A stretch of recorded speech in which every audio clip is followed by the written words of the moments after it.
তো আমরা নবমীর দিন চলে গিয়েছিলাম সিঁথির মোড় ঠাকুর দেখতে। তো ঠাকুর দেবো কি দেখো, ভিড়ে ভিড়।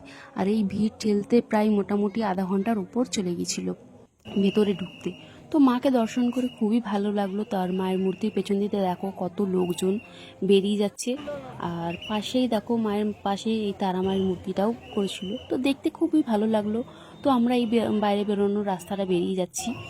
আর বেরিয়ে গিয়ে চলো দেখি তো কেমনভাবে আমরা ভিড় সামলে গেছি। তো দেখো আমি এটা বেরিয়ে এসছি বাইরে, মেলার দিকে রাস্তাটা যাচ্ছি। তো ভিড় দেখতে পেলে তোমরা। আর সিঁথির মোড়ে মেলা বসে, সেখানে বাচ্চারা মেলা ঘুরবে না আর দোলনা চাপবে না, তাই তো কখনো হতে পারে না, তাই না? তো দেখো আমার ছেলে আর আমার বোনের মেয়ে দুইজনেই কিন্তু খুব আনন্দ করছে। ওদেরই তো আনন্দটা বলো না, একটা সময় ওরা যখন আমরাও ছোট ছিলাম তখন খুবই মজা করেছি। তো এখন ওদের পালা, ওরা মজা করছে, আমরা দেখছি।